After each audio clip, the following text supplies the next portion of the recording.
Yankin Gabas ta Tsakiya ya zama yanki mafi rikici a faɗin duniya. A yanzu haka, ƙasashe guda 4 sun ruguje, ƙasashe 3 suna cikin yaƙi. Manyan ƙasashe mafiya iko suna ɗaukan matakin goyon bayan ɓangaren da suka ga za su iya. Ƙungiyoyin 'yan ta'adda da masu riƙe da makamai a kodayaushe sai ƙaruwa suke akan iyakokin yankunan ƙasashen. Yankin ya jima yana fama da rikici masu tsami tun daga tsawon ƙarnunnuka har zuwa ƙarshen ƙarni na 20. Amma kuma a kodayaushe ana ganin ƙasashe guda biyu, Saudi Arabia da Iran, suna da hannu a cikin tsamin rikicin. A yau za mu tattauna abin da yake janyo wutar rikici na yankin baki ɗaya. Kowa ya san tsamin dangantakan da ke tsakanin ƙasashen guda biyu, amma ba su ayyana yaƙi kai tsaye a tsakaninsu ba, sai dai suna ƙarfafawa sauran ƙasashe wajen faɗa da junansu, wato proxy war, yaƙi daga nesa. Both the Saudis and the Iranians see these civil wars as both tremendous threats and also potentially enormous opportunities. Kasar Iran da Saudi Arabia suna hango damammaki a yankin Gabas ta Tsakiya, wannan ya haddasa fitina da kuma rikici na ƙarƙashin ƙasa wanda ake kira da Cold War. Sanannen yakin ruwan sanyi wato Cold War ya faru ne tsakanin Amurka da Soviet Union, wanda ya ɗau tsawon shekara 40 ana yin sa. Ba su taɓa ayyana yaƙi tsakaninsu na kai tsaye ba, amma suna haddasa fitintunun yaƙi a duniya wanda suke kula da su ta ƙarƙashin ƙasa. Sukan tallafa wa ƙungiyoyi har ma da shiga rikici a lokacin da ake yaƙin basasa a wasu ƙasashen. Da wannan ne ya sanya su ma ƙasashen Saudi Arabia da Iran suka zama masu ƙarfin faɗa a ji a yankin Gabas ta Tsakiya da ƙoƙarin iko da yankin. Ba mu gane ikon mallaka ba da kuma ƙarfin faɗa a ji na ƙasashen guda biyu, Saudi Arabia da Iran, sai mun koma baya. A daidai shekarun 1900, masarautar Usmaniya tana iko da yankin Gabas ta Tsakiya. Bayan Yaƙin Duniya na ɗaya, masarautar Usmaniya ta ruguje, bar ƙabilu guda 3 masu faɗa da junansu. Ƙabila daga cikinsu, Al-Saud, ta samu iko da wani yanki daga cikin yankunan Gabas ta Tsakiya, wanda ta ayyana kanta a shekarar 1932 a matsayin Saudi Arabia. Bayan shekara 6 da kasancewanta, aka gano ɗanyen mai a ƙasar, sannan kuma masarautar ta zama attajira mai iko da kuma ƙarfi, wacce ta samu daman gina hanyoyi da kuma gidaje masu kyawu a yankin Sahara. Nan ne kuma ta kama ƙulla ƙawance da ƙasashen yammaci irin su Amurka. A gefen kuma ɗaya ƙasar ma ta samu wanzuwa, wato yankin Iran, wacce ita ma ta samu damar mallakan ɗanyen mai yawa a ƙasar, sannan kuma ta zama yanki da musulmai suka fi yawa a yankin Gabas ta Tsakiya. Sai dai kuma ta fuskanci matsaloli saboda shishigi da ƙasashen waje suke mata. Tun a ƙarni na 18, Iran ta sha fama da shishigi na ƙasar Russia da kuma Burtaniya. Shekarar 1953, Iran ta gamu da juyin mulki wanda ƙasar Amurka ta kitsa a asirce, wanda aka kawar da Prime Minister Muhammad Mossadegh ta maye gurbinsa da Reza Shah, mutumin da yake da ra'ayin rayuwar Turawan Yamma. Bari ya yi ƙoƙarin sauya fasalin ƙasar ta koma rayuwa irin ta Turawan Yamma, amma saboda matsalolin cin hanci da rashawa da kuma zaluncin hukumomi, a daidai shekarun 1970 dukkan ƙasashen Iran da kuma Saudi Arabia suna da tattalin arziki mai ƙarfi.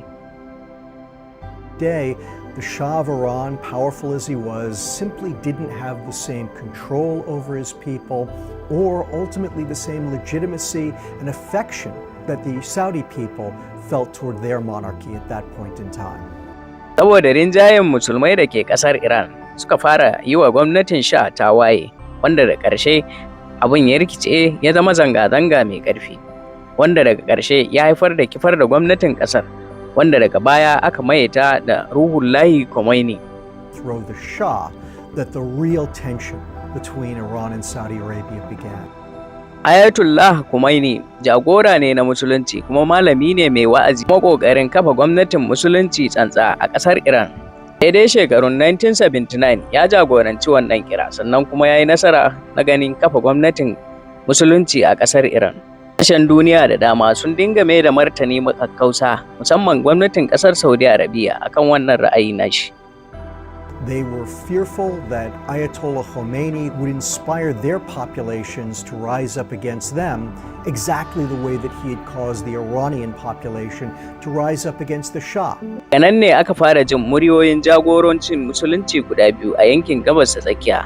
Saudi Arabia tana ikirarin ita ce jagoran musulunci a duniya saboda manya-manyan garuruwa da suke ƙasarta, Madina da Makka, waɗanda su ne cibiyar musulunci a duniya. Kuma Khomeini yana ikirarin nasarar da yi a lokacin kawar da gwamnatin Shah, wanda ya haifar da rarrabuwa kashi biyu, wanda Shi'a suke da rinjaye a ƙasar Iran, sannan kuma Sunni suke da rinjaye a ƙasar Saudi Arabia. Always make a mistake in drawing an analogy between the Sunni-Shia split and the Protestant Catholic split within Christianity. The Sunni-Shia split was never as violent. That in much of the Islamic world, when Sunnis and Shia were living in close proximity, they got along famously well.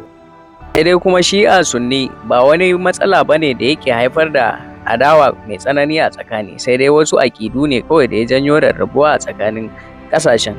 Sai kuma rahoton CIA a shekarar 1980 an gano cewa gwamnatin Iran tana ƙoƙarin taimakawa ƙungiyoyi musamman 'yan Shi'a wajen ƙoƙarin kifar da gwamnatocin ƙasashe irin su Iraq, Afghanistan da kuma ita kanta Saudi Arabia.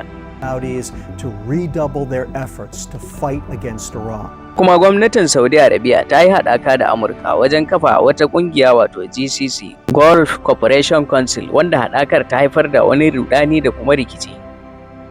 On September the 22nd, Iraqi planes attacked Mehrabad Airport outside Tehran. Iraq was gambling. Ƙoƙarin ikon ƙasar Iran a yankin ya haifar da tashi da kuma ƙoƙarin sauran ƙasashe na mayar mata da martani. A watan Satumba shekarar 1980, shugaban gwamnatin ƙasar Iraq, Saddam Hussein, ya kai farmaki kan ƙasar Iran da burin niyyar ƙwace iko da yankin ƙasar da kuma ƙoƙarin iko da matatun mayin ƙasar.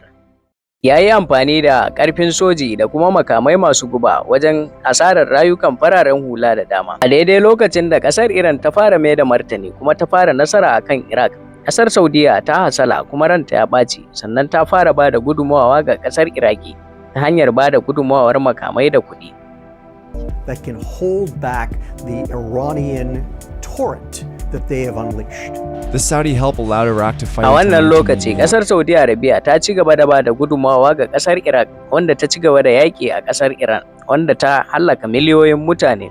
Tsawon yaƙin ya tsananta kusan tsawon shekara 15, wanda ake ganin ƙasar Iraki a matsayin filin daga na yaƙi daga nesa. Dai shekarar 2003, ƙasar Amurka ta hamɓarar da gwamnatin Saddam Hussein. Sai kuma dukkansu Saudi Arabia da Iraq ba su yi tsammanin hakan ya faru ba. Daidai matsalar ta taso ne a daidai lokacin da Amurka take ƙoƙarin sauya karen farautanta a yankin Gabas ta Tsakiya. The United States has no idea what it's doing in Iraq after 2003, and it makes one mistake after another that creates a security vacuum and a failed state and drives Iraq into all-out civil war. Bayan wargajewar gwamnatin Saddam Hussein a ƙasar Iraki, ƙungiyoyi da suke goyon bayan dukkan ɓangarorin Shi'a da Sunni sun ci gaba da cin karensu babu babbaka a ƙasar na ƙoƙarin samun iko da yankin ƙasar baki ɗaya. Kasancewan waɗannan ƙungiyoyi a ƙasar Iraki ya zama dama ga gwamnatin Saudi Arabia da kuma Iran, wanda Saudi ta dinga tura agajin kuɗi da makamai wa ƙungiyoyin Sunni. Kazalika ita ma Iran haka, wanda hakan ya zama daman kwambama yakin daga nesa wato proxy war tsakanin Saudiya da Iran. Hakan ya zama sanadiyar zanga-zangan fararen hula a yankin ƙasashen Larabawa baki ɗaya a shekarar 2011, wanda ake ta kiraye-kiraye na zanga-zangar canza tsarin mulkin sarauta zuwa demokuraɗiyya. Wannan ya zama mabuɗin babban tashin hankali tsakanin Iran da Saudi Arabia. That is terrifying to the Saudis, who are the ultimate status quo power. They want the region stable, and they don't want anybody rising up and overthrowing a sclerotic autocratic government for fear that it might inspire their own people to do the same. The Iranians are the ultimate anti-status quo power. They have been trying for decades to overturn the regional Kowace ƙasa suka ƙara haɗa kai da kuma hura wutar rikicin zanga-zangar. Dukkan yankin Gabas ta Tsakiya, misali kamar ƙasar Iraq, Saudiya ta ci gaba da ba da gudunmawa ma gwamnatin Sunni ta Iraq. Sannan Iran tana ba da gudunmawa ma 'yan Shi'a domin kawar da gwamnatin Iraƙin. Sannan misali idan ka duba Tunisia, ƙasar Saudi Arabia tana taimakawa gwamnatin ƙasar, sannan kuma Iran tana taimakawa 'yan zanga-zanga domin kawar da gwamnatin. Sannan a ƙasar Bahrain ma, Iran tana taimakawa Shi'a domin su kawar da gwamnatin ƙasar. Sai lokacin da Saudiya take taimakawa gwamnatin ƙasar da sojoji. Haka zalika da sauran ƙasashe irin su Libya, Lebanon da su Morocco. Ƙasar Saudiya da Iran suna ƙara ƙaimi da hura wutar rikici a yankunan irin waɗannan ƙasashe. Za ka iya samun mafi yawan sojojinsu a irin waɗannan ƙasashe. Ka duba irin ƙasar Yemen ma, Saudiya tana ba da gudunmawa 100% ga gwamnatin Sunni ta ƙasar, wanda ke faɗa da ƙungiyoyi masu riƙe da makamai Houthi, waɗanda suke samun gudunmawa daga Iran. Wannan al'amari ya ci gaba da kasancewa a ƙasar Siriya sakamakon tallafawan ƙasar Iran wanda suke ƙoƙarin kawar da gwamnatin ƙasar wato Bashar al-Assad. Ƙungiyoyi masu riƙe da makamai irin su Hezbollah wayanda suke ƙoƙarin faɗa da ƙungiyoyin Sunni wanda suke samun gudumawa daga gwamnatin Bashar al-Assad. Irin waɗannan matsaloli sun ci gaba da ta'azzara rikicin yakin basasa a ƙasashe da dama a yankin Gabas ta Tsakiya waɗanda suke samun gudumawa daga gwamnatin Saudi da kuma gwamnatin Iran. Saudi Arabia nor the government of Iran are looking for a fight. But the problem is that these civil wars create circumstances that no one could have predicted. Both the Iranians and the Saudis feel their vital national interests are threatened, are in jeopardy because of different things going on in these civil wars, things that they blame each other for. Yau wani sabon rikici na ƙoƙarin kaurewa a ƙasar Qatar, ƙasar da take samun ci gaba da gudumawa daga ƙasar Iran. Yau a yankunan ƙasashen Siriya da Iraq, ƙungiyar 'yan ta'addan nan masu riƙe da makamai ISIS na ƙoƙarin karewa a yankunan, sai dai kuma manyan ƙasashen Saudiya da Iran suna ƙoƙarin iko da wannan yankuna. Sai dai illar yakin daga nesa wato proxy war ya zama matsala a yankin Gabas ta Tsakiya da ya yi sanadiyar rashin zaman lafiya a yankin baki ɗaya har zuwa yanzu. To wannan shine Allah shi kyauta.